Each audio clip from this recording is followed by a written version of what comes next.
La salle d'audience empestait le café froid et la pitié. Mon fils ne voulait pas me regarder. Il resta assis là.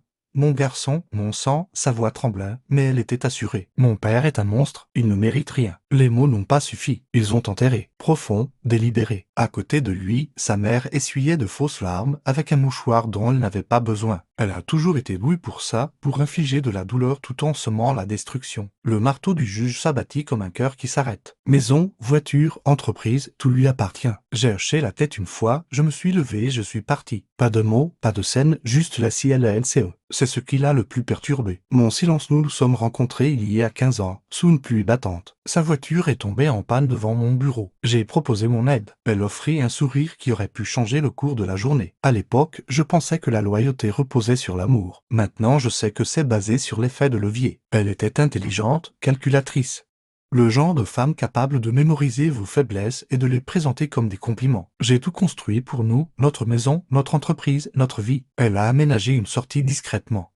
Avec précaution, j'ai commencé à remarquer ces schémas 6 mois avant les papiers du divorce. Appel manqué, rire chuchoté derrière des portes verrouillées.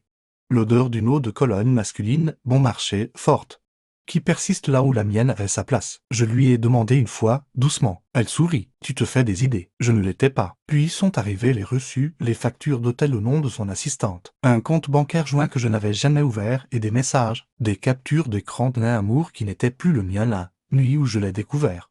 Je n'ai pas été en colère. Je me suis versé un verre. Je me suis assis dans le noir et j'ai écouté l'horloge. Cocher. Plan. Cocher. Exécuter. Je n'ai pas contesté le divorce. Je l'ai laissé gagner. Que son avocat me dépeigne comme autoritaire, froide et monstrueuse. Chaque accusation, je l'ai absorbée comme la pluie sur la pierre. Car pendant qu'il s'employait à me détruire, je me reconstruisais des halles où il ne pouvait pas me voir 2 ans auparavant. J'avais discrètement transféré la propriété de mes brevets, piliers de l'entreprise, à une fiducie privée. Son nom n'y figurait jamais. Elle pensait avoir hérité de l'Empire. Elle n'a eu que la façade, la coquille, la poussière. Pourtant, je voulais plus que la justice. Je voulais qu'on me comprenne. Je voulais qu'il voie 2 semaines après le verdict.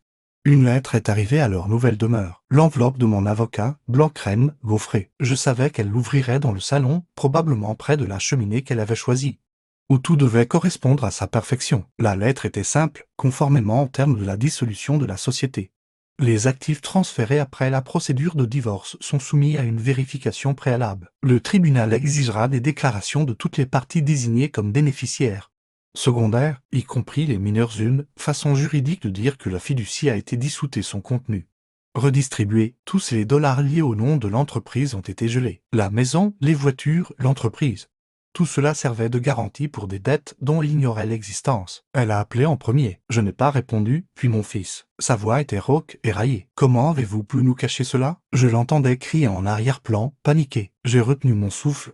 Puis j'ai répondu, parce que je voulais que tu apprennes la différence entre la vérité et la mise en scène. Ils ont tout perdu en 1 semaine. La maison a été saisie, les comptes bloqués. Son amant a disparu. Un homme qui se nourrit de confort, pas de chaos. Je n'ai pas pris plaisir à leur souffrance. Le plaisir est temporaire. J'ai pris la paix. C'est différent. 1 mois plus tard, mon fils est venu à mon bureau. Pas d'entourage, pas de scénario. Il se tenait là, les yeux creux, mais scrutateur. Vous avez tout planifié, n'est-ce pas? J'ai levé les yeux de mon bureau. Non, j'ai simplement arrêté de faire semblant. Il n'a pas répondu, mais je l'ai vu. Une lueur de reconnaissance. Ce même calme analytique qui coule dans mes veines. Il n'était plus en colère, juste silencieux, en pleine réflexion, m'a traité de monstre. Peut-être bien, mais les monstres ne prétendent pas être des anges. Ils ne se cachent pas derrière les papiers de garde et les larmes versées au tribunal. Ils agissent avec précision. Chacune de mes actions visait à faire éclater la vérité. Non pas par la rage, mais par l'équilibre. Car la justice n'est pas un cri, c'était un murmure au moment opportun parfois. Je repasse en boucle cette journée au tribunal. Son sourire triomphant, les mots tremblants de mon fils. Et moi, assis là, silencieux. On a pris mon silence pour de la défaite. Mais le silence n'est pas une reddition. C'est la stratégie du son qui se met en place avant de frapper. Maintenant, quand je passe devant leur ancienne demeure, vide, vendue, dépouillée de ses illusions, je ne ressens plus de fierté. Juste de la lucidité. On ne peut pas voler ce qui n'a jamais vraiment appartenu à soi. Et on ne peut pas briser un homme qui s'est déjà reconstruit dans l'obscurité. Cette lettre n'était pas une vengeance. C'était un miroir. Et pour la première fois, ils virent ce qu'il était réellement. C'est tout ce que j'ai jamais